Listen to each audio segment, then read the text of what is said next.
Hello friends, how are you all?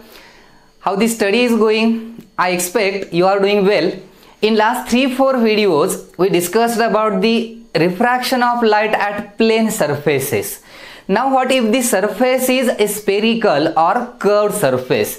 Then how the refraction of light takes place in case of spherical surface? In this video we are going to discuss about this concept, refraction at spherical और curved surface.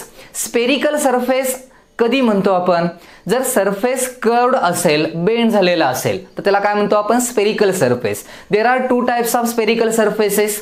One is convex and other is concave surface. Convex surface आपण कधी म्हणणार एखाद्या सरफेसला? Suppose एक glass plate आहे. Suppose this is a glass plate and if I cut this glass plate like this, एवढा part मी इथला काय केला? हा कट केला. Then now the surface is not plane. Now this is a spherical और curved surface and if the surface is curved outside, बाहेरच्या साइडला तो कर्व्ड असेल तर या टाइपच्या सरफेसला आपण म्हणणार आहे convex surface. This is a convex surface and if I cut this glass like this, आणि हा ग्लासचा सरफेस इकडचा मी काढून टाकला, then this surface is curved inside. आतल्या साइडला जर तो कर्व झालेला असेल then we call such surface as concave surface. म्हणजे कर्व सरफेस दोन टाइपचे आहेत, कॉन्वेक्स आणि कॉन्केव सरफेस. लक्षात आहे तुमच्या? सोपे, तुम्हाला माहिती आहे कॉन्वेक्स आणि कॉन्केव कधी म्हणायचं.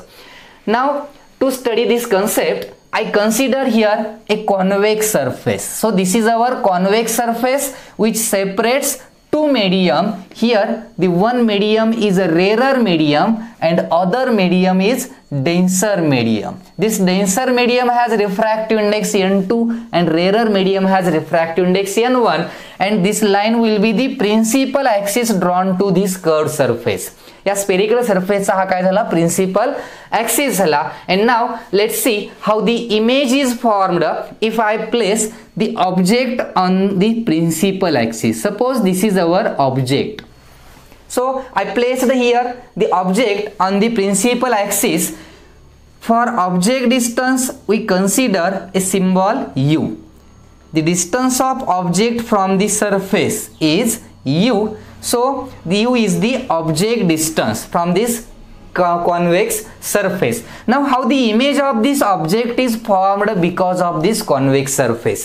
याची इमेज कशी तयार होईल? या साइडला जर याची इमेज कन्सिडर करायची असेल तर. Now to study the formation of image of this object I consider here some rays coming from this object. Now let's see. Suppose these are the rays coming from the object.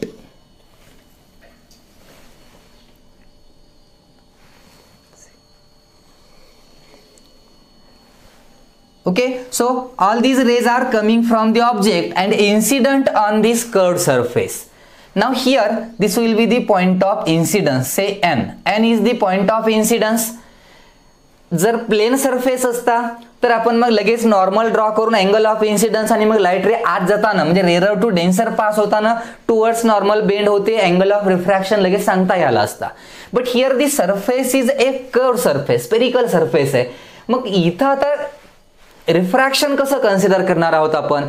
Spherical सरफेसला मला इथं normal जर draw करायचा असेल तर spherical सरफेसचा normal लक्षात ठेवा. Suppose this is a sphere, a denser medium and here is the rarer medium. outside la rarer medium hai. And now if I want to draw a normal to this spherical surface, मला इथे एका spherical surface ला या काय draw करायचा आहे? Normal. to draw the normal to this spherical surface first draw the tangent at the point of incidence. या पॉइंटला काय ड्रॉ करा? the tangent. and if I draw the normal to this tangent then perpendicular to this tangent, then this perpendicular is our normal. And for spherical surface, normal drawn to the surface is always passes through the center.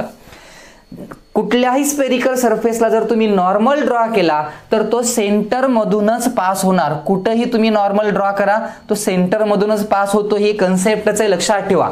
Mirror मध्ये असेल किंवा lens मध्ये असेल, कुठल्याही curved सरफेसला जर तुम्ही normal draw केला तर तो सेंटर मधूनच पास होतो. So to study this concept I draw here a normal. मी इथं एक नॉर्मल ड्रॉ करतोय. जॉमेट्रिकली बरोबरच असेल असं नाही, मी इमॅजिनरी नॉर्मल ड्रॉ केलाय. So this will be the normal drawn to this point and we know about for spherical surface normal passes through the center of curvature. So this will be the center of this curvature, and if this is the center then this distance will be the radius of curvature. या aperture ची ही काय असणार आहे, radius असणार आहे. मग जर हा सेंटर असेल तर नाव the angle between incident ray and normal is I, angle of incidence. And when light ray passes from rarer to denser, then it will not pass straight, it will bend towards normal.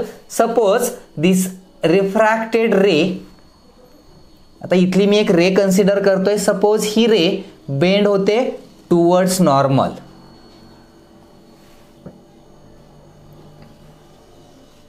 And it will meet the axis at this point. So इथं आता काय consider करणार बघा, M पॉइंटला ही जर रे consider केली आपण, ऍक्सिसच्या along pass होणारी रे. इथं जर मी नॉर्मल ड्रॉ केला तर ही लाईन म्हणजेच नॉर्मल येते. And if the light ray incident normally then it will pass straight. So this ray will pass straight. आता या सेकंड रेचं इथं काय कन्सिडर करणार, here this is the normal. So this will be the angle of incidence and it will bend towards normal. म्हणजे ही light ray bend होऊन इकडंच येणार आहे अशी. याच्या बरोबर कशी कंडिशन असणार आहे, opposite. So at this point we get the image of this object. ह्या ऑब्जेक्टची आपल्याला इथं काय मिळाली, इमेज मिळाली.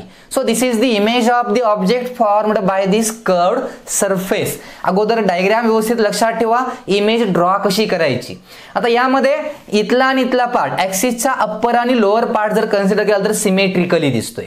जे वरती होणार आहे तेच इथं खाली होणार आहे. हा जेवढा अँगल तेवढाच हा angle. So to draw such diagrams we consider only half part, upper half part of this diagram. Lower half part आपण ड्रॉ करणार नाहोत.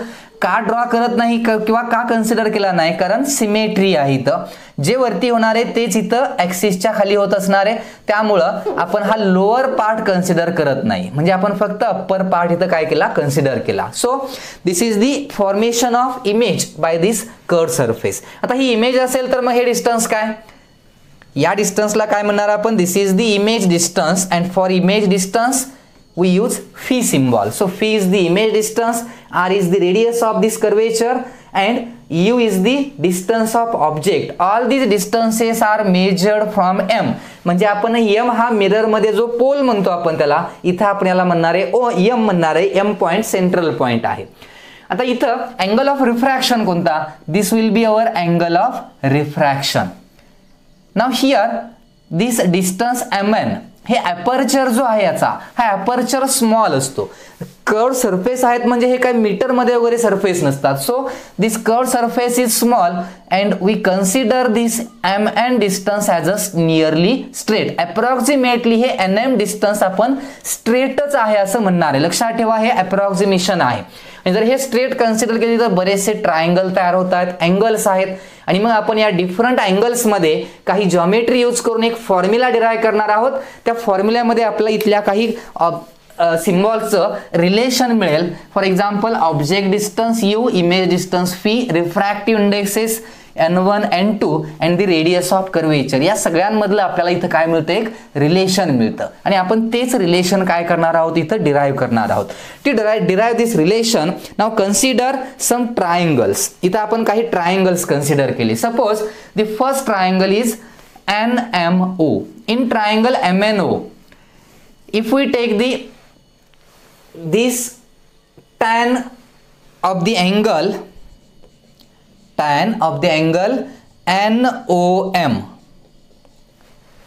NOM या ट्रायंगलचा जर tan घेतला आपण तर tan is what, opposite upon adjacent. So the opposite side will be MN and adjacent side is OM और MO.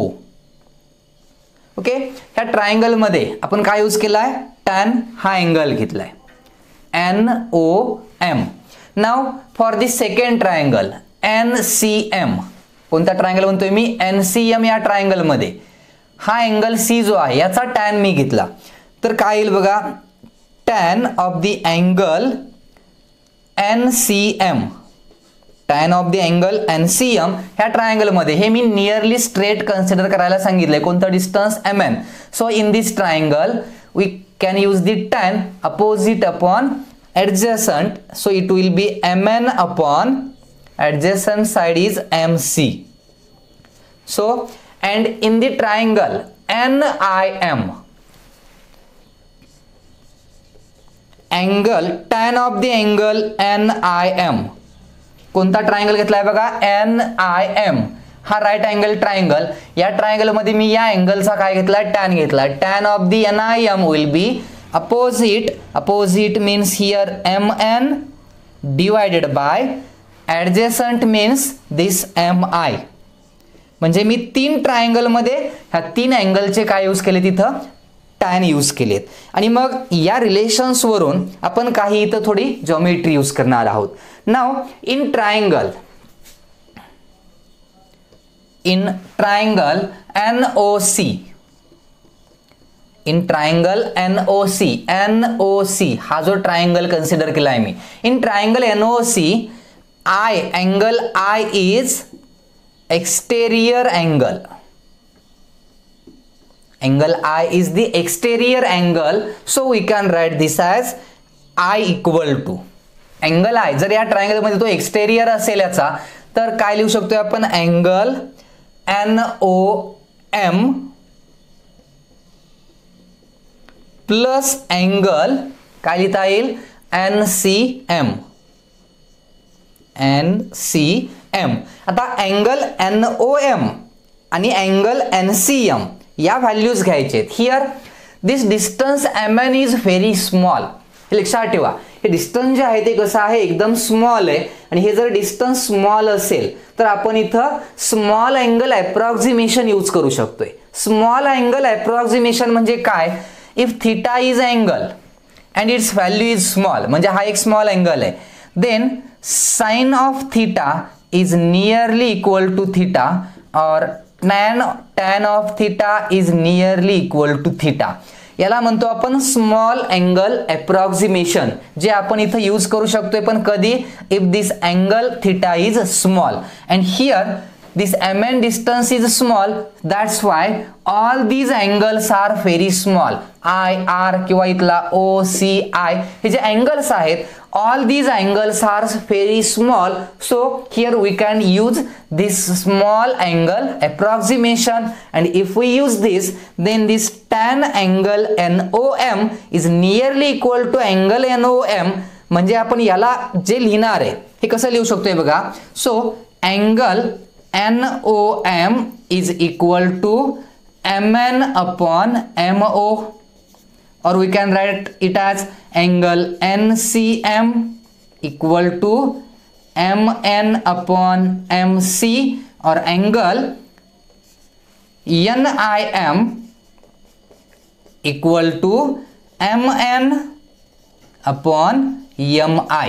हे कशावरून लिहू शकतोय आपण, by using the small angle approximation.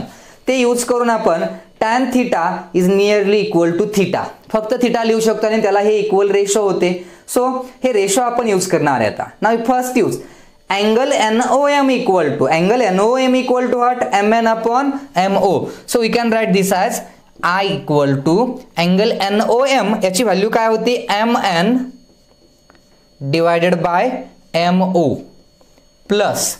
Now angle NCM is what, angle NCM is mn upon MC. So say this is our equation number 1. angle of काय मिळाला, incidence मिळाला. आता इथंच आणखी एक आपल्याला R चं रिलेशन तयार करायचे, कारण स्नेल्स लॉ मी घेणार आहे आणि स्नेल्स लॉ साठी आपल्याला अँगल ऑफ इन्सिडन्स आणि अँगल ऑफ रिफ्रॅक्शन हवा असतो. So this is our angle of काय, this is angle of incidence. Now for angle of refraction, here again we consider some conditions. In triangle NCI, in triangle NCI हा जो triangle आहे, या triangle मध्ये angle NCM is exterior angle. बघा NCM हा angle, this angle is an exterior angle of this triangle NCI. याचा हा काय एक्सटेरियर आहे. आणि मग एक्सटेरियर ट्रायंगलचा थेरम यूज केला तर आपण लिहू शकतोय angle NCM equal to angle NCM equal to हा अँगल म्हणजे राहिलेल्या दोन अँगलची काय असते ऍडिशन. कोणते दोन अँगल R प्लस अँगल हा R आहे, हा कोणता NIC. So this angle will be NIC किंवा M म्हणा NIM. NIC किंवा M म्हटलं तरी अँगल तोच राहणार आहे, हाच राहणार आहे. So from this formula we can write it as R equal to angle NCM minus angle, हा अँगल इकडे घेतला तर NIM. हा रेशो मिळतोय आणि मग याच्यावर आपल्याला R व्हॅल्यू मिळेल. So if we use the ratios, अँगलचे हे रेशो जर यूज केले तर आपल्याला R व्हॅल्यू काय मिळेल बघा. So angle R will be angle NCM means NCM MN upon MC, MN upon MC minus angle NIM, angle NIM will B MN upon MI, MN upon MI. Okay, so this is our angle of refraction. I मिळाला angle, R मिळाला. Now we use Snell's law. Using Snell's law at N पॉइंटला म्हणजे या पॉइंटला आपण काय use केला Snell's law. Then we can write this as sin I upon sin R equal to 1 and 2. Or we can write this as N2 upon N1. So from this formula we will write this N1 sin I equal to N2 sin R. Cross multiplication करून relation तयार केलं. But here angle I is small and angle R is also small. So if the angle I and R is small, then we can use the small angle approximation. Optics मध्ये ही condition आपण बऱ्याच वेळा घेणार आहे. याला radian मध्ये angle दिला असेल तर आपण ह्या कंडिशन्स घेऊ शकतो. तुम्ही मॅथ्स मध्ये हे शिकणार आहात. So sin theta is nearly equal to theta. If theta is small, then here we can write this as I. Sin I is nearly equal to I. किंवा मी इथं लिहितो, here we can write this as sin I is nearly equal to I and sin R is also nearly equal to R. And if we write this, then this equation will be N1 I equal to N2 R. आणि मग या equation मध्ये equation 3 मध्ये आणि 1 आणि 2 च्या value जर आपण पुट केला तर काय मिळेल बघा. N1 in bracket angle I will be MN upon MO plus MN upon MC. This is angle I equal to N2 in bracket R is what? R is MN upon MC minus MN upon MI. Multiply करा आतमध्ये म्हणजे काय मिळेल मग N1 MN upon MO. एक गोष्ट लक्षात ठेवा, मी डायरेक्ट एक स्टेप लिहितो इथं. सगळ्या रेशो मध्ये MN कॉमन आहे. मग MN जर कॉमन इकडे घेतला, यातून काढला आणि इकडे आणला तर डिवाइड होऊन तो कॅन्सल होईल. सगळ्यांमध्ये असल्यामुळे MN व्हॅल्यू कॅन्सल होते आणि आतमध्ये मल्टिप्लाय केलं तर आपल्याला रेशो असा मिळेल N1 upon MO plus N1 upon MC equal to N2 upon MC minus N2 upon MI. हे रिलेशन्स मिळालेत. आता मी हे मायनस आहे ते इकडं घेतो आणि हे N1 ची टर्म आहे ती इकडं घेतो. काय मिळेल बघा N1 upon MO plus N2 upon MI. हे रिलेशन मिळाले equal to N2 upon MC minus N1 upon MC आणि यालाच आपण लिहू शकतोय N2 minus N1 upon MC. Okay, कारण सेम आहे, n2 मायनस n1 यांचं सबट्रॅक्शन केलं, हे रिलेशन मिळालं. आता आहे या डायग्राम मध्ये आपण साइन कन्व्हेन्शन नुसार यांच्या ओरिजिनल व्हॅल्यूज यूज करणार आहोत. ओरिजिनल व्हॅल्यूज म्हणजे कोणता? What is MO using sign convention.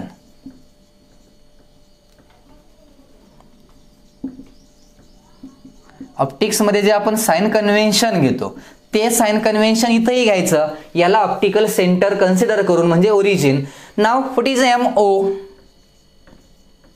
MO काय आहे इथं बघा, MO is the object distance and it is on the left side of center, so it will be minus u.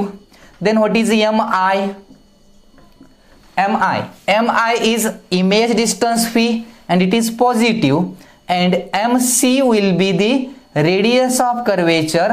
ही सुद्धा right साइडला असल्यामुळे याला हे आपण काय म्हणणार आहे, पॉझिटिव्ह. आणि या जर व्हॅल्यूज पुट केल्या तर आपल्याला रिलेशन हे कसं मिळेल बघा, n1 अपॉन MO च्या जागी काय लिहिणार, minus u plus n2 upon फी equal to n2 minus n1 upon MC म्हणजे काय आहे, R आहे. आता ही पॉझिटिव्ह टर्म इकडे घ्या, म्हणजे कसं लिहिता येईल याला, n2 बघा, n2 अपॉन फी minus n1 upon u equal to n2 minus n1 upon R, and this is our required relation for refraction at single curved surface. म्हणजे एखाद्या सिंगल कर्व्ड सरफेस वरती कॉन्वेक्स सरफेस कन्सिडर केलाय आपण इथं, जर refraction होत असेल तर इथले जे पॅरामीटर्स आहेत, कोणते पॅरामीटर्स आहेत बघा यामध्ये, n2 n1 is what, n2 is the refract index of second medium म्हणजे राईट साइडचं मीडियम जे डेन्सर आहे, and n1 is the refractive index of rarer medium which is on the left side, or first medium म्हणू शकतो आपण, which is on the left side of the surface. Phi is what? Phi is the distance of image, u is the distance of object, and r is the radius of that curved surface. त्या spherical surface ची r ही काय आहे इथं, radius आहे. and this equation gives us the relation between object distance, image distance, radius of curvature and refractive indices of these two medium. यांच्यातलं आपल्याला काय मिळतं, रिलेशन मिळतं. आणि हे रिलेशन तुम्ही कोणत्याही टाइपच्या कर्व्ड किंवा स्पेरिकल सरफेस साठी अप्लाय करू शकताय. युनिव्हर्सल इक्वेशन आहे, याच्यावरती डिपेंड आपल्याला भरपूर न्यूमेरिकल सॉल्व करायचे आहेत. बऱ्याच वेळा नीट जेई मध्ये या इक्वेशन वरती क्वेश्चन्सही विचारलेले आहेत.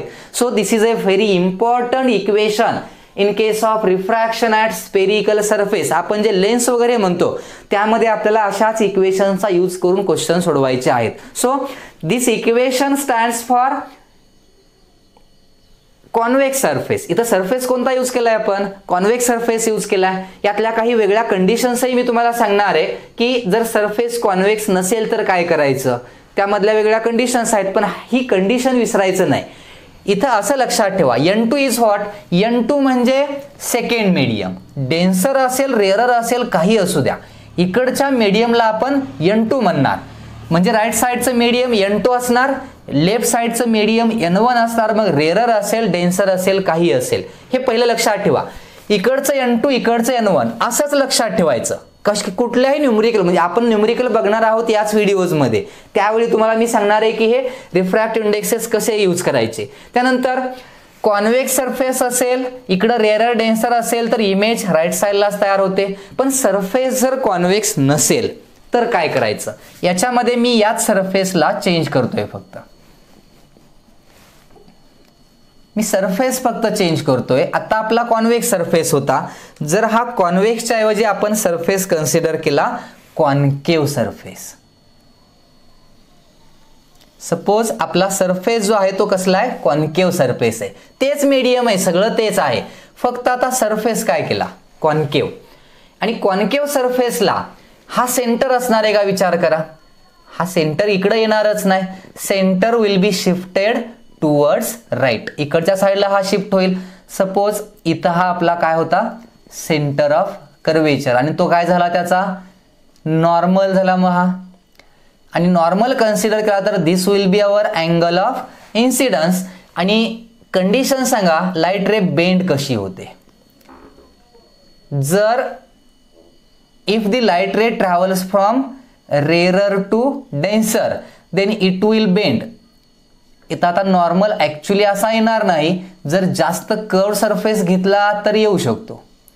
म्हणजे सपोज आपला सरफेस असा आहे आणि या सरफेसला ड्रॉ केलेला हा काय झाला आपला normal. So this will be the centre of curvature and this is the angle of incidence. आता या कंडिशनला काय होईल बघा, लाईट रे स्ट्रेट तर जाणार नाहीये, मग कशी जाईल ही, it will bend towards normal. म्हणजे ही सरळ जाणार नाही, बेंड कुठं होणार टुवर्ड्स नॉर्मल, आणि नॉर्मलकडे बेंड झाली तर इकडं जाईल. Suppose this is the refracted ray and this will be the refracted. If this is refracted ray then आता ही रिफ्रॅक्टेड रे इकडं गेली, म्हणजे इथं कन्वर्ट झाले की डायव्हर्ट झाले. मगाशी या रेज बेंड होऊन एकत्र येत होत्या म्हणून इमेज तयार झाली.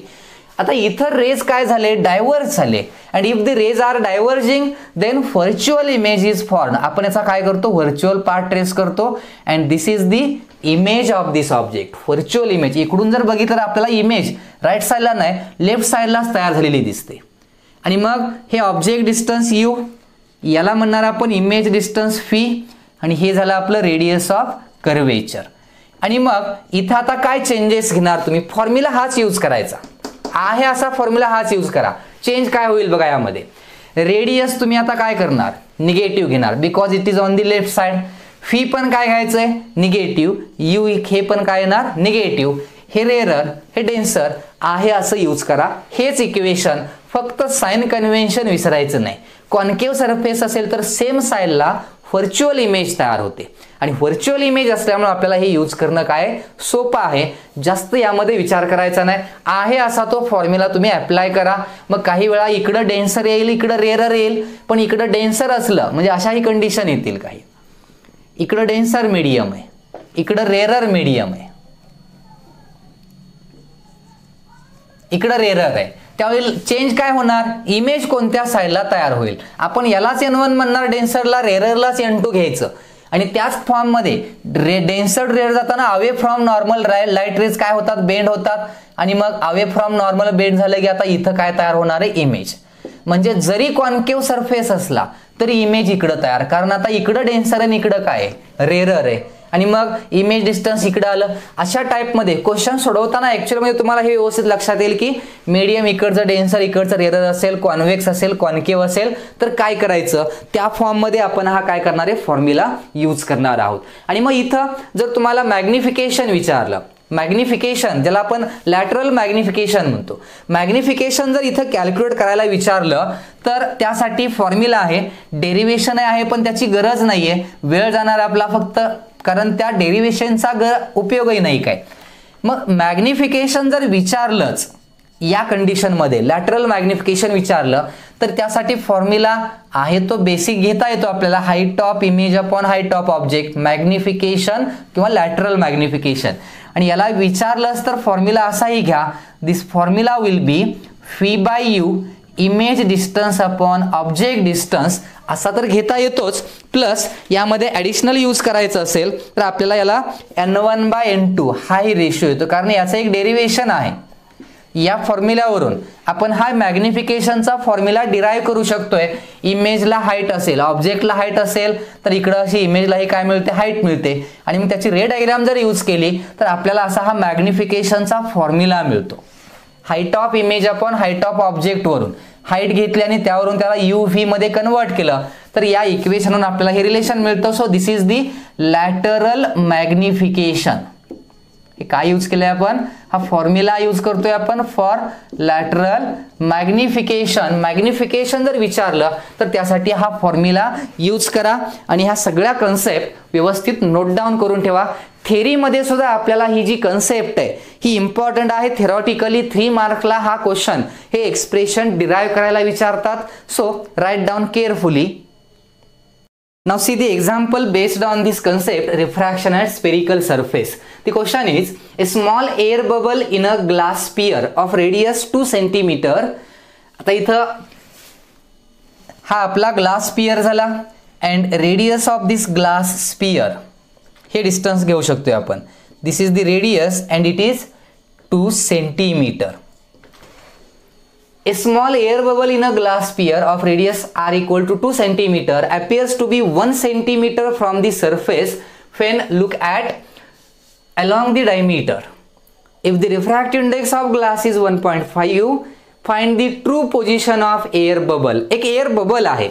So this is our glass sphere and an air bubble inside the glass sphere. या glass sphere च्या आतमध्ये एक air bubble आहे आणि त्या बबलला आपण जर अलॉंग द डायमीटर, सपोज आपण हा प्रिन्सिपल ऍक्सिस म्हणूया आणि हाच आपला डायमीटर आहे आणि आपण इकडून काय करतोय, ऑब्झर्व करतोय.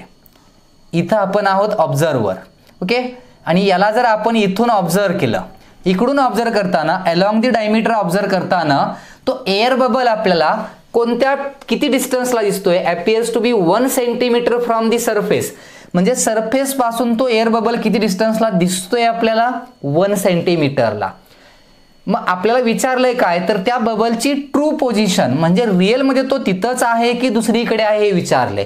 मग लगेच लक्षात आलं पाहिजे, object is in denser medium, observer is in rarer medium. इथं बबल म्हणजे ऑब्जेक्ट झाला, आपण ऑब्झर्वर झालो. आणि मग डेन्सर मीडियम मधलं ऑब्जेक्ट बघताना आपल्याला ते जेवढ्या हाईटला डेप्थला दिसतं त्यापेक्षा ते वेगळ्या हाईटला असतं. म्हणजे हाईट एकतर जास्त असते किंवा डेप्थ कमी असते. म्हणजे हे जवळ आल्यासारखं दिसणार आहे कारण हे डेन्सर मध्ये आहे. म्हणजे बबल थोडा जवळ आल्यासारखा दिसणार. ग्लास मधला बबल आपल्याला थोडा पुढे आल्यासारखा दिसणार. मग तो पुढे आल्यानंतर दिसतोय कितीला, 1 सेंटीमीटरला. पण रिअल मध्ये तो थोडा आत असणार आहे. मग आपण असं कन्सिडर करूया, दिस इज दी एअर बबल.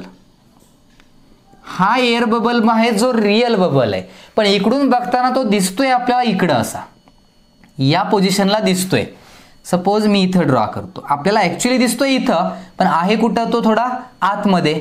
मग जे दिसतंय ते डिस्टन्स दिलेलं आहे आपल्याला. हे डिस्टन्स किती सांगितलंय, सरफेस पासून हे डिस्टन्स आहे 1 सेंटीमीटर. आणि रिअल मधलं डिस्टन्स किती असेल असं आपल्याला विचारले, कॅल्क्युलेट करायचंय. हे ऑब्जेक्ट आहे म्हणून आपण याला म्हणूया यू, कारण बबलला आपण म्हटलंय ऑब्जेक्ट आणि त्या ऑब्जेक्टची ही इमेज आहे जी इमेज आपल्याला दिसते. आपल्याला ऑब्जेक्ट दिसत नाही, काय दिसतंय, इमेज. मग इमेज कशी ट्रेस करणार, suppose this is our medium 1, this is our medium 2. मी सांगितलंय हा आपला सरफेस झाला. So this surface is a concave surface. बघा इथं स्पियर आहे, लक्षात आलंय आपल्या. मी हा पार्ट थोडा इरेज करतो, एवढाच पार्ट कन्सिडर केला. So this will be the concave surface. आता या कॉन्केव सरफेसच्या राईट साइडला कोणतं मीडियम आहे, एअर. दिलं नाही म्हणजे एअर. आणि इकडं काय आहे, ग्लास. ग्लास मीडियम झालं. So this N1 is the refractive index of glass and N2 is the refractive index of air. मग इकडं ऑब्झर्वर आहे, इथं ऑब्जेक्ट आहे. So this is our object, radius given आहे. इमेज ट्रेस करायची आहे मला. Suppose I consider a ray. So this is the ray coming from the object. या ऑब्जेक्ट पासून येणाऱ्या या काय झाल्या, raise. At this point if we draw the normal, normal जर ड्रॉ केला इथं तर आपल्याला माहित आहे, normal drawn to the spherical surface always passes through centre of curvature. Normal जर ड्रॉ केला तर तो सेंटर ऑफ कर्वेचर मधूनच पास होतो. So this will be our angle of incidence and how the light goes when it passes from denser to rarer, it will bend away from normal. आता ही ray of light काय होणार आहे, इथं normal पासून away काय होणार, bend होणार. आणि मी मगाशी सांगितलं जर डायव्हर्ज रे झाली तर रिअल इमेज तयार होत नाही. व्हर्च्युअल पाथ घेतो आपण याचा. If we trace the virtual path its then we observe here a virtual image. So this is our image, this is our object. आणि मग या डायग्राम वरून आपल्याला कॅल्क्युलेट काय करायचं आहे तर u. We have to calculate the object distance, real bubble ची position. So this is u we have to going to calculate. To calculate this u we can use the our relation. आत्ताच तयार केलेलं relation होतं. काय relation होतं, our relation is n2 divided n2 by phi minus n1 by u equal to n2 minus n1 upon r. Now here first write the given values. Now here r is given, positive or negative, plus or minus, it is on the left side, so it will be minus 2 centimeter. And image किती distance ला दिसते हे already दिलेलं होतं. So phi is also given, phi is minus 1 centimeter. Why minus, it is on the left side. आणखी काय given आहे बघा, n1 N1 is the refractive index of glass, so it will be 1.5, हे given आहे. And N2 is the refractive index of air, airचा refractive index किती असतो 1. So by using all these given values, if we put here N2 means air, 1 upon phi means -1 minus N1 is 1.5, N1 ची value किती 1.5 and U calculate करायचं आहे equal to N2 1 minus 1.5 divided by -2. आता बघा याला जर solve केलं हे सबट्रॅक्शन येईल -0.5 डिवाइडेड बाय -2, मायनस कॅन्सल झालं इथलं बघा हे -0.5 आणि -2 आलं होतं, दोन्हीकडे मायनस आहे, मायनस साइन कॅन्सल झालं. इथं जर सॉल्व करायला गेलो आपण तर -1/1 किंवा याचं मायनस साइन कॉमन काढू शकतोय आपण. ह्या दोघांचं मायनस साइन कॉमन घेतलं तर 1 minus 1.5 upon u अशी व्हॅल्यू मिळेल. आणि मग याला जर सॉल्व केलं तुम्ही हे साइन मायनस इकडं घ्या, परत मायनस प्लस कॅल्क्युलेट केलं तर आपल्याला इथं u व्हॅल्यू मिळेल. कॅल्क्युलेशन करून बघा, सिंपल कॅल्क्युलेशन आहे, वेळ जातोय म्हणून मी फक्त इथं कॅल्क्युलेशन करत नाही. जर हे सॉल्व केलं तर कॅल्क्युलेशन आपल्याला जे मिळतं u ची व्हॅल्यू मिळते 6/5 मायनस मिळते. So u will be -1.6/5 means 1.2 centimetre. So our answer is 1.2 centimetre. म्हणजे त्या बबलची इकडून बघताना रियल तो दिसतोय कितीला, सरफेस पासून 1 सेंटीमीटरला जे गिवन होतं, पण ऍक्च्युअल मध्ये तो बबल किती आतमध्ये आहे मग म्हणजे ऑब्जेक्टचं distance. So the real position of bubble is 1.2 centimetre from the surface. This is the answer of this question. Write down carefully. See the next example, second example. A parallel beam of light traveling in water whose refractive index is 4/3 is refracted by a spherical air bubble of radius 2 mm placed in water. Find the position of the image due to refraction at the first surface and the position of the final image. Here there is an air bubble. हा काय आहे की air bubble आहे and this air bubble is placed in water. म्हणजे actually इथं surrounding medium काय आहे, water आहे. इथं सगळीकडे असं काय आहे, वॉटर आहे. आणि त्या वॉटरमध्ये असलेला हा काय आहे की एअर बबल आहे. त्यामुळं आतमधलं या सर्कल हा एअर बबल आणि त्याच्या आतलं मीडियम काय आहे, एअर आहे. आणि surrounding medium is water medium. Suppose this is the principal axis passing through the centre of this bubble and a parallel beam of light travelling in water. वॉटरमधून travel होणारी काय आहे, लाईटची एक पॅरलल बीम आहे. So this is our parallel beam of light incident on the first surface of bubble. या point वरती इथं काय झालं ते इन्सिडेंट झाले. So this is the point of incidence and I draw here a normal. We know about this. If a normal is drawn to the spherical surface, it will pass through center. हे normal झाले. आता इथे light ray water to air येणार आहे. When it passes from denser to rarer, then it will bend away from normal. Straight तर जाणार नाही, पण bend कशी होणार, it will bend away from normal. So this light ray is also bend away from normal. आता इथे diverge झालेत beam. आणि मग आपण जर या बबलच्या आतमध्ये असतो आणि आपल्याला जर इमेज बघायची असती तर याची जी इमेज आहे, आता रे तर डायव्हर्ज होते and when the rays are diverging then we trace the virtual of that diverging rays आणि व्हर्च्युअल पाथ जर कन्सिडर केला so we get here the image of the object which is at infinity. Suppose this is the image I1 formed by this first surface. या first surface मुळे तयार झालेली ही first काय image आहे. So this is the image. याला म्हणूया आपण phi1 is the image distance. u किती घेणार इथं, here u is infinity. u1 म्हणूया, हे phi1 झालं. इनफाइन पॅरलल रेज म्हणजे ऑब्जेक्ट कुठं असणार आहे, इनफायनाइटला. Object is at infinity and its image is formed at this point I1 which is at a distance of phi1 from this first surface. म्हणजे या first surface मुळे फॉर्म झालेली ही काय आहे image. Now for second surface, this is our second surface, this is first and this is second surface. Now for second surface, these are the rays coming from object. म्हणजे second surface साठी I1 image हीच काय आहे, virtual object आहे. For second surface this I1 image acts as a virtual object because for second surface these are the rays coming from the object. Object पासून येणाऱ्या याच raise आहेत, म्हणजे सेकंड सरफेस साठी या रेज कुठून येत आहेत, I1 पासून imaginary. So this I1 is object for second surface, म्हणजे आपण याला म्हणूया U2. इथून इथपर्यंतचं डिस्टन्स सेकंड सरफेस इथं आहे, याला म्हटलं आपण U2. U2 म्हणजे काय, तर U2 is the distance of object for second surface. आता इथं बघा, this is air medium and this will be water medium. आता इथं बबल मधून बाहेर येताना रेअरर टू डेन्सर झालं. नॉर्मल जर घेतला इथला असा, जो नॉर्मल सेंटर मधून पास होतो, so this is the normal and here this will be the normal.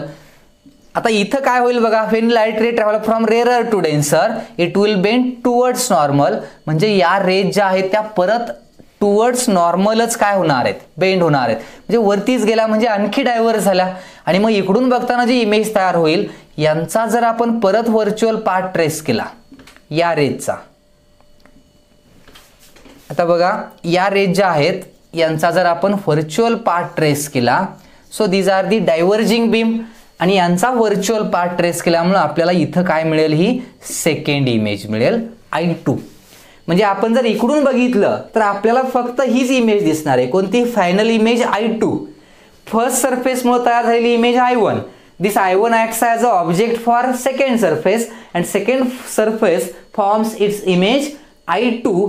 म्हणजे सेकंड सरफेस पासून याचं डिस्टन्स जे असणार आहे ते V2. म्हणजे V2 U2 for second surface, V1 U1 for first surface. Ray diagram मध्ये सगळं दाखवलं आपण, आणि मग या डायग्रामचा यूज करून आपण जर सोल्युशन्स फाइंड आउट केली तर आपल्याला आपलं आन्सर मिळेल. आन्सर काय, तर फायनल आणि फर्स्ट रिफ्रॅक्शनची याची इमेज म्हणजे V1 पण विचारले आणि V2 ही विचारले, इमेजच्या पोझिशन विचारलेत, formed by first surface and second surface. So for first surface इथला मी थोडा पार्ट आता इरेज करतोय. लक्षात आलंय आपल्याला की एक्झॅक्टली आपण काय करणार होतो ते. आता बघा, फॉर फर्स्ट सरफेस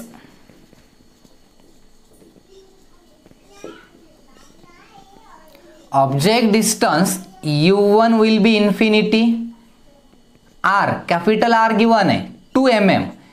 मायनस की प्लस घेणार सांगा, फर्स्ट सरफेस साठी रेडियस इकडे असणार आहे, so it will B positive, म्हणजे हे +2 mm आलं. आता इथं रिफ्रॅक्ट इंडेक्स या सरफेस साठी, हे फर्स्ट मीडियम हे second medium, so first medium N1 will be 4/3 water आहे, and N2 will be air. N2 म्हणजे इथलं मीडियम, एअर मीडियम आहे बबलच्या आतमध्ये, N2 काय आलं 1, आणि मग फॉर्म्युला यूज केला N2/V1 minus N1/U1 equal to N2 minus N1 upon R. R is the radius. So if we use the values N2 1/V1 minus N1 is 4/3 upon infinity equal to N2 minus N1 means 1 minus 4/3 upon 2. And if we solve this, हे तर 0च येणार आहे, आणि याला जर आपण solve केलं तर V1 व्हॅल्यू मिळते, and we get this answer V1 will be -6. आता युनिट बघा, सगळे युनिट मिलीमीटर आहेत, so it will be -6 millimetre. म्हणजे हे काय, इथं जे I1 लिहिलं होतं आपण, याची जी इमेज होती इथली, ह्या I1 इमेजचं डिस्टन्स जे आहे V1, that V1 will be -6 millimetre. V1 मिळालं. आता V1 जर मिळालं तर हे U2 किती असेल, हे I1 इथपर्यंत होतं. ओके, हे I1 मिळाले, हे डिस्टन्स किती झालं -6, आणि त्यामध्ये हे जर ऍड केलं, हे किती असेल डिस्टन्स, याचा डायमीटर घेता येईल 2 + 2 4, सो 6 + 4 हे असणार आहे काय, U2. म्हणजे सेकंड रिफ्रॅक्शन साठी, फॉर सेकंड, हे पहिला क्वेश्चनचा आन्सरच झालं. पहिला क्वेश्चन कोणता, find the position of image due to refraction at first surface. हे आन्सर झालं, position of image is -6 millimetre from the left to the first surface. First सरफेसच्या लेफ्ट साईडलाच का मायनस आहे, त्यामुळे लेफ्ट साईडलाच इमेज तयार होते आणि फर्स्ट सरफेस पासून किती डिस्टन्सला आहे -6 मिलीमीटर. हे आन्सर झालं for second surface. U2 equal to -6 + 4 म्हणजे -10 सेंटीमीटर. 6 + 4 कसं आलं कळालं. I1 म्हणजे आता सेकंड सरफेस साठी ऑब्जेक्ट, डिस्टन्स हे V1 म्हणजे 6 आणि प्लस डायमीटर 4. 6 + 4 -10 सेंटीमीटर मायनस का सेकंड सरफेस साठी हे लेफ्ट साईडलाच आहे -10 सेंटीमीटर U2 मिळालं. आता इथं सेकंड सरफेस साठी मीडियम बघा, इकडचं मीडियम N1 म्हणतो आपण, इकडचं N2 म्हणतो. So here N1 will be air, N2 will be water. म्हणजे मीडियम सुद्धा काय झाले तिथं चेंज झालेत. So here N1 is air and N2 is water. वॉटरचा किती दिलाय 4/3 and radius R equal to for second surface radius is on the left side, so it will be -2 millimetre. लक्षात येतंय हे. आणि मग या व्हॅल्यूज जर आपण यूज केल्या, सॉरी सेंटीमीटर लिहिलं मी इथं, ऍक्च्युली हे किती आहे कसं आहे मिलीमीटर आहे. आणि या व्हॅल्यूज जर यूज केल्या सेकंड सरफेस साठी, फॉर्म्युला काय असतो आपला N2/V - N1/U equal to N2 - N1/R. आणि जर आपण व्हॅल्यूज पुट केल्या, काय व्हॅल्यूज आहेत बघा. N2 विल बी 4/3 अपॉन याला V2 म्हणूया आपण सरळ, सेकंड सरफेस साठी आहेत. Okay, so N2/4/3/V2 refractive index second मीडियमचा 4/3. फर्स्ट मीडियम साठी किती आहे, for first medium this refractive index is 1. U2 किती आहे बघा -10 equal to 4/3 - 1 divided by -2. Radius use केली, यामध्ये फक्त V2 अननोन आहे आणि जर सॉल्व केलं आपण तर इथं आपल्याला V2 ची व्हॅल्यू मिळेल. We get the answer V2 will be, V2 ही जी व्हॅल्यू असणार आहे आता हे मायनस मायनस प्लस होईल.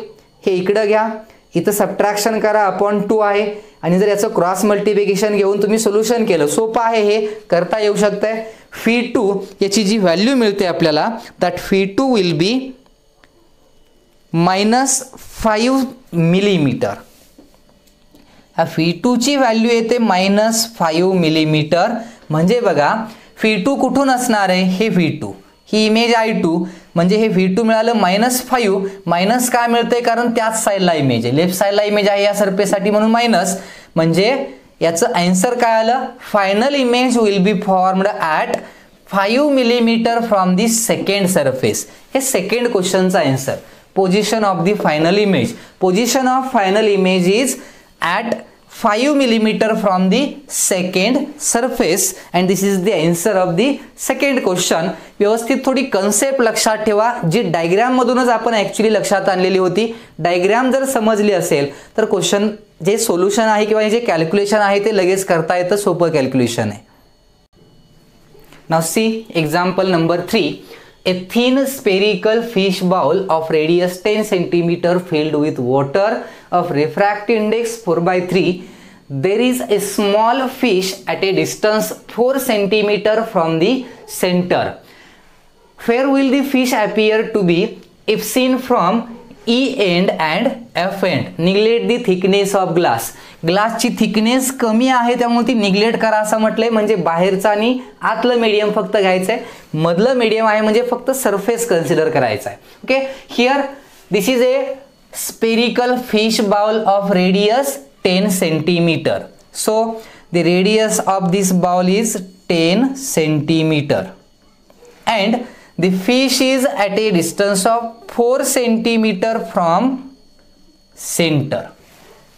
फिश आहे तो कुठं आहे, सेंटर पासून किती डिस्टन्सला आहे, 4 सेंटीमीटरला आहे. Okay, where will the fish appear to be if seen from E end. म्हणजे इकडून बघितल्यानंतर फिश कुठं दिसेल आणि इकडून बघितल्यावर तो फिश कुठं दिसेल असं आपल्याला क्वेश्चन मध्ये विचारलेलं आहे. म्हणजे इथं दोन कंडिशन आहेत. पहिली कंडिशन आपण बघूया, व्हेन सीन फ्रॉम ई म्हणजे इकडून बघितलं तर. आता इकडून जर विचार केला, for this surface the fish is at a distance of 6 centimetre real मध्ये, कारण हे रिअल सगळे डिस्टन्स आहेत. For this surface, E surface म्हणा, for E surface fish is at a 6 centimetre. आता याचे इकडून बघताना ना here we consider this medium as first medium, this medium as second. So second will be 1, first will be 4/3. Refractive index इकडं air आहे, इकडं काय झालं वॉटर. आता याची इमेज कशी तयार होते जर आपण यासाठी डायग्राम ड्रॉ केली तर याची इमेज बघा. If we consider a ray coming from this object, fish पासून येणारी एक रे कन्सिडर केली आपण. डायग्राम ड्रॉ करायचे, सेंट्रल रे आहे अशी पास होते, आपण इकडून ऑब्झर्व करतोय लक्षात ठेवा. नाव ड्रॉ ए नॉर्मल. इथं जर नॉर्मल ड्रॉ केला जो कशातून पास होतो सेंटर, हा आपला सेंटर ऑफ कर्वेचर आहे. फेन आता हा अँगल ऑफ इन्सिडन्स झाला. When light travel from denser to rarer then it will bend away from normal, म्हणजे आणखी इकडं बेंड होईल, अशी जाईल light ray. It will bend away from normal म्हणजे डायव्हर्ज झाली. When the rays are diverging then will trace the virtual path. So this will be the image of this fish. या फिशची ही काय झाली इमेज, आणि याला म्हणूया आपण फी. फी म्हणजे काय इमेज डिस्टन्स. मग आपल्याला हेच कॅल्क्युलेट करायचंय फी पहिल्या कंडिशनला. Now for when seen from E, n1 will be 4/3, n2 will be 1, u is -6 centimeter and r equal to -10 centimeter. Radius या सरफेस साठी लेफ्ट साइडला येते, मायनसच घ्यावी लागेल. आणि या व्हॅल्यू जर यूज केल्या तर formula n2/v upon minus n1 upon u equal to n2 minus n1 upon r. Values put करा. n2 is 1, 1/v minus n1 is 4/3 upon u is -10 equal to 1 minus 4/3 upon -10. Unknown values सगळ्या non आहेत, फक्त fee unknown आहे. On solving all these calculations we get the value phi equal to -5/3 centimeter, sorry -5.3 centimeter. this is our answer. म्हणजे answer काय आहे, when this fish is seen from end E then it will observed at a distance 5.3 from this surface. Surface पासून हा fish किती डिस्टन्सला observe करायला मिळतोय -5.3 centimetre. जर इकडून बघितला तर रिअल मध्ये तो 6 सेंटीमीटरला आहे, म्हणजे थोडा पुढे आला. कितीनं पुढे आला आहे ऑब्झर्वर कडे 0.7 सेंटीमीटरनं तो इकडे आलेला आहे. ओके, हे पहिली condition. Now when seen from F, इकडून जर बघितलं आपण, आता आपण जर इकडून ऑब्झर्व केलं तर ह्या फिशची इमेज कशी तयार होईल. आता इकडचा हा जो पार्ट आहे तो मी इरेज करतो, हे पहिल्या कंडिशन साठी होतं. ओके, याचा आन्सर मिळालाय आपल्याला. आता सेकंड कंडिशन, सेकंड सरफेस साठी हा फिश किती डिस्टन्सला असेल. फॉर सेकंड सरफेस फिश हा रिअल मध्ये इथंच आहे. सो 10 + 14 या साईडला आहे. आता बघा इकडं हा सरफेस झाला आपला, आणि आता ऑब्जेक्ट सरफेसच्या लेफ्ट साईडला नाही, राईट साईडला आहे. मग आपण आपल्या कंडिशन तशाच घ्यायच्या असतील तर आपण ती डायग्रामच उलटी करूया आपल्या कन्सेप्टची. म्हणजे आपण इकडच्याला n1 इकडच्याला n2 म्हणायचो, कारण ऑब्जेक्ट ज्या मीडियम मध्ये ते n1 आणि अपोजिट साइडचं मीडियम आहे ते n2 घेतोय. तर आपण इथं काय करूया, यालाच n1 म्हणूया कारण ऑब्जेक्ट ह्या मीडियम मध्ये आणि इकडचं n2 म्हणूया. म्हणजे डायग्राम उलटी केली आपण. म्हणजे आता इथं जी कंडिशन घेणार आहोत आपण, यासाठी इकडच्या मीडियमला आपण n2च म्हणूया, दॅट विल बी 1, आणि हे जे आहे ते n1 किती 4/3 आहे असं ठेवलं. तर इकडचं डिस्टन्स निगेटिव्ह, इकडचं पॉझिटिव्ह करूया. आपण उलटं केले आहे अशा सगळ्या कंडिशन, कारण आपण आहे तोच फॉर्म्युला घ्यायचा असेल तर. मग सगळ्या कंडिशन अपोजिट झाल्या म्हणजे इकडचं निगेटिव्ह इकडचं पॉझिटिव्ह. मग ऑब्जेक्ट डिस्टन्स इथं बघा, आता object distance u will be -14 centimetre. ऑब्जेक्टचं डिस्टन्स किती झालं -14 सेंटीमीटर. रेडियस इकडंच आहे म्हणून ती मायनसच घ्यावी लागेल. So radius r will be -10 centimetre. त्यानंतर रिफ्रॅक्टिव्ह इंडायसेस घ्यायचे असतील तर n1 4/3, n2 1. तुम्ही म्हणाल की इकडचा अपोजिट घ्यायला लागलाय सर तुम्ही. मी काय म्हटलंय, आपण ऑब्जेक्ट नेहमी आपलं ऑब्जेक्ट कुठं असतं, सरफेसच्या लेफ्ट साईडला असतं. त्यामुळे इथं ऑब्जेक्ट राईट साईडला असल्यामुळे आपण काय केलंय, सगळं उलटं केलंय. म्हणजे आता इथं रेज इकडून इकडं जाणार आहेत आपल्या, त्यासाठी मी अपोजिट कंडिशन्स घेतोय आणि मग याचा यूज करून आपण फी कॅल्क्युलेट करणार. याची इमेज कशी तयार होईल? इमेज फॉर्मेशन मध्ये काय करतो आपण? Raise coming from the object. So consider raise coming from the object. या ऑब्जेक्ट पासून येणाऱ्या काय आहेत? रेज आहेत. कारण रेज आता उलट्या चालल्यात, अशी ऍक्च्युअली रे डायग्राम नसते, पण इथं घ्यावी लागते आपल्याला. साइन कन्व्हेन्शनचा रूल सांगतो light ray should be travel from left to right, त्यामुळे इथं साइन कन्व्हेन्शनही उलटं घेतलंय आपण. Okay, now at this point if we consider the normal, this is our normal which passes through center, angle of incidence, and when light ray travel from denser to rarer it will bend away from normal. म्हणजे ती bend कुठं होणार आहे? Away from normal होणार आहे. आणि away from normal जर bend होत असेल, आता इथं डेन्सर टू रेरर बरोबर आहे, अवे फ्रॉम नॉर्मल म्हणजे इकडं बेंड होईल. आणि मग याचा जर व्हर्च्युअल पाथ घेतला आपण तर आपल्याला या रेचा व्हर्च्युअल पाथ असा इथं कुठंतरी काय मिळेल? इमेज मिळेल. म्हणजे इमेज तयार होते हे डायग्राम मधून सांगितलं. कॅल्क्युलेट करायचं असेल तर फॉर्म्युलामध्ये काय येईल आन्सर बघा. फॉर्म्युला काय? n2 by v minus n1 by u equal to n2 minus n1 upon r. Values बघा. n2 1 by v minus n1 4 by 3 upon u minus 14 1 minus 4 by 3 divided by r किती? Minus 10. आणि हे जर solve केलं आपण, calculation simple आहे करा. फीची value जी मिळते याची व्हॅल्यू मिळते आपल्याला minus 16.54 minus 16.54 centimetre. So this is our answer. मायनसच का? कारण याच साईडला इमेज तयार होते, याच साईडला इमेज तयार होते म्हणजे ऍक्च्युली हे उलट झाल्यामुळे इकडं आहे ते मायनस येते आपण. So this is our answer. म्हणजे एफ एंड करून जर आपण बघितलं तर इकडून बघताना इमेज आपल्याला आहे त्यापेक्षा थोडी आतमध्ये दिसते. म्हणजे किती डिस्टन्सला? Minus 16.54 centimetre. कारण इथं observer rarer object denser. Condition मिळते, फीची व्हॅल्यू मिळते मायनस 16.54 सेंटीमीटरला. सेकंड कंडिशनला आपल्याला ही काय मिळते? इमेज मिळते. राईट डाऊन दिस.